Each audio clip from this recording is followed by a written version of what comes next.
I feel good, you look great, I like you, I can't wait. A first time, a first date, you're so fine, I'm so late. You sip wine. Halo semua, salam sejahtera Malaysia. Selamat datang ke channel Fels Lifestyle. Tuan-tuan dan puan, saudara-saudara yang saya amat hormati. Rupanya ramai yang memberikan pandangan, ramai yang memberikan komen berkaitan dengan mimpi Presiden PAS ataupun Tan Sri Abdul Hadi Awang. Kenapa sampai ramai yang memberikan pandangan dan komen tentang mimpi Hadi Awang ini? Sudah semestinya mimpi yang dialami oleh Presiden PAS ini satu perkara yang menarik minat ramai orang. Satu perkongsian daripada Malaysia kini bertarikh 4 November. Hadi mimpi jumpa Nabi. Apa yang nak kalut? Tanya PAS. PAS tegas mempertahankan presidennya Abdul Hadi Awang yang membawa kisah dia bertemu Nabi Muhammad di dalam mimpi dan menegaskan bahawa tiada siapa yang memaksa. Ia mesti dipercayai. Mesti ada yang tertanya-tanya, adakah Hadi Awang sekadar menipu untuk mendapat pujian daripada ramai orang? Nah, ini jawapannya. Nak kata Hadi Awang tipu, kita tidak boleh kata iya.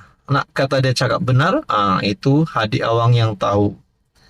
Parti itu mengingatkan apa yang diceritakan ahli Parlimen Marang terbabit lebih bersifat perkongsian dalaman keluarga, yaitu antara seorang bapa untuk anak-anaknya.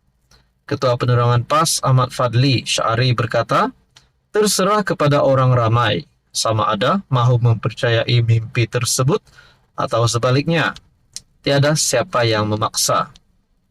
Adapun kami sebagai anak-anak beliau di dalam PAS, kami memilih untuk percaya.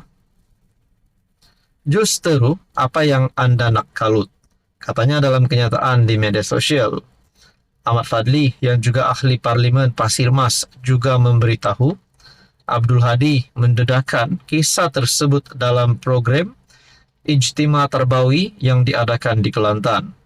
Katanya Abdul Hadi bercerita mengenai pengalaman mimpi tersebut juga bukan untuk memuja diri sendiri.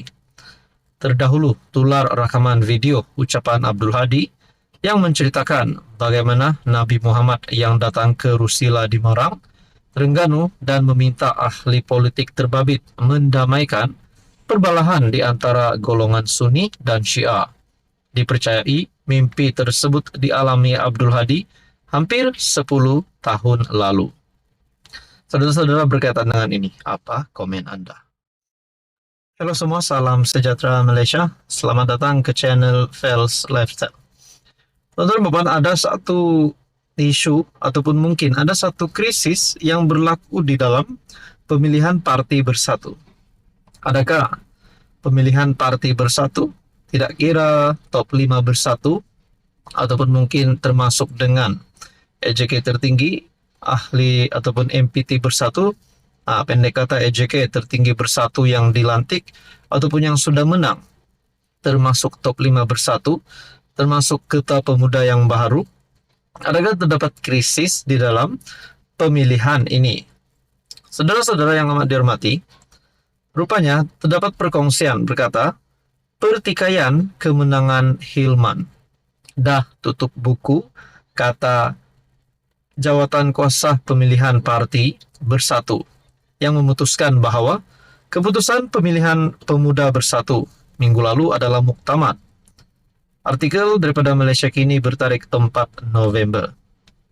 Rabu lalu, Naib Ketua yang baru dipilih, Faiz Rahmat, tampil mempertikaikan keputusan pemilihan. Dalam satu kenyataan, Faiz mendakwa wujudnya campur tangan, penyelewengan dan mempertikaikan keputusan yang diumumkan oleh JPP. Adun Gombak Setia Hilman Idham memenangi jawatan Ketua Pemuda Armada Bersatu, menewaskan pencabarnya, bekas pengerusi tetap Sayap Pemuda Akmal Zahin Zainal Zahir dengan 170 undi. Bagaimanapun, sebelum itu Zahin dilaporkan sebagai pemenang berdasarkan keputusan tidak rasmi. Hilman yang dilaporkan sebagai penyokong Tegar Azmin Ali mengetuai salah satu puak dalam parti. Kumpulan lain pula diketuai oleh Hamzah Zainuddin yang kini adalah timbalan Presiden Parti. Saudara-saudara, adakah di dalam Bersatu ini terdapat krisis ataupun camp yang ada di dalam Bersatu? Sebenarnya memang satu camp yang benar-benar berpuak-puak. Adakah mereka ini saling membenci di antara satu dengan yang lain? Nah, itu pun menjadi persoalannya. Walau bagaimanapun dalam satu perkongsian artikel daripada Malaysia Kini, pasukan kompromi Muhyiddin menang naib presiden MPT Bersatu. Adakah dengan ini, kalau benar terdapat krisis ataupun ada pemimpin-pemimpin yang tidak puas hati dengan pemilihan pemimpin-pemimpin yang baru, sama ada yang baru ataupun ada yang dikekalkan, ada yang naik pangkat, ada yang turun pangkat. Adakah sebenarnya top 5 Bersatu ini sepatutnya perlu diadakan semula undian, ataupun bukan saja top 5 tetapi termasuk pemimpin-pemimpin yang lain yang menang? Saudara-saudara, pasukan kompromi Presiden Bersatu Muhyiddin yang terdiri daripada Ronald Kiandi, Radzi Jidin, dan Ahmad Faizal Al-Zumu berjaya dipilih sebagai 3 naib presiden parti itu. Bagaimanapun saudara-saudara, bagi Azmin, Muhyiddin berkata dia akan dilantik menjadi Setiausaha Agung Parti. Kalaulah akan datang, Azmin boleh menjadi Presiden Bersatu, adakah beliau akan membersihkan Bersatu? Termasuk Muhyiddin, Hamzah, dan Peja. Nah, itu menjadi persoalannya. Teman-teman, apa komen Anda? Halo semua, salam sejahtera Malaysia, tuan-tuan dan puan yang saya amat hormati. Ada pula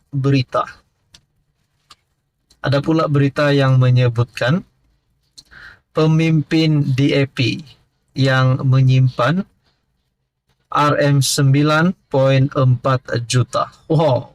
Ini satu jumlah uang yang amat banyak. Mungkin kalau benar-benar RM9.4 juta ini ada di depan mata kita, sudah pasti uang ini bertimbun-timbun banyaknya. Tapi apa uang ini? Adakah uang ini uang curi, uang rasuah, ataupun sebenarnya uang simpanan? Teman-teman, ini satu perkongsian daripada Malaysia Kini bertarikh 4 November. Raya beri awang 24 jam. Namakan pemimpin DAP, simpan RM9.4 juta. RSN Raya PH Jelutong memberi tempoh 24 jam kepada Awang Hashim, PN Pendang, untuk mendedahkan nama pemimpin DAP yang didakwanya menyimpan wang berjumlah 9.4 juta di rumah. Raya menyifatkan Awang ketika membuat dakwaan itu sebagai bertindak sembrono dan tidak bertanggung jawab, serta menggunakan kekebalan di Dewan Rakyat untuk membuat tuduhan liar.